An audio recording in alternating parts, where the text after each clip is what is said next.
Hello everyone and welcome back to Top Beauty Magazines.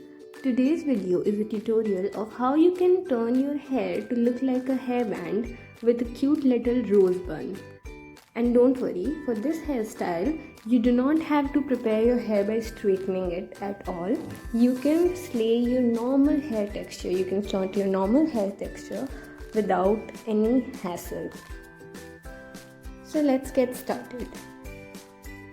Now here's a little trick that you have to follow.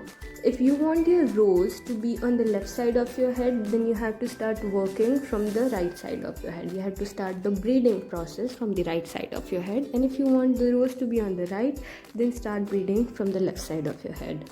Just always keep them opposite. We'll start by taking 3 delicate little strands from one of the sides, either left or right, and then we'll start braiding normally.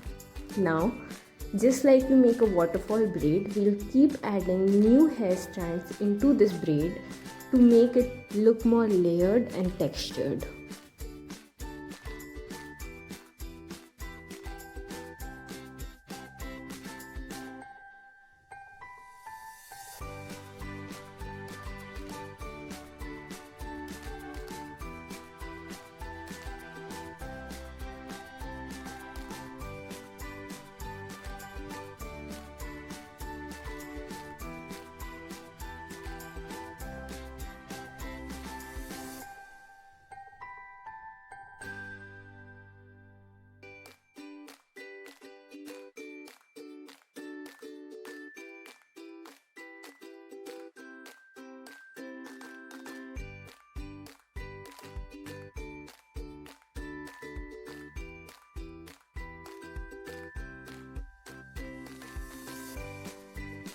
Once you have collected all the hair from the front section of your head and once you have braided them all, you'll have to continue the braid till the end of the hair strand, and that is pretty much it. Secure it with a rubber band and you are halfway through the hairstyle.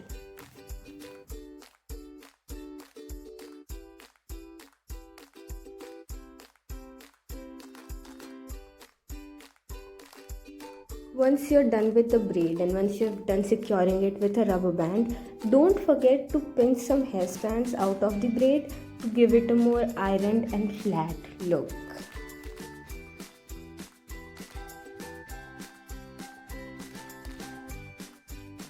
Now the last part towards completing this look would be to roll this braid into a roll that can closely be related to the appearance of a cinnamon roll. And the only thing that is left to do is to pin this roll into its place using bobby pins or hair clips, whatever you might choose. And that's it. Your bun now looks like a rose and your braid now looks like a hairband. If you like this video, then don't forget to drop a like and subscribe the channel to watch more such videos in the future. Thank you.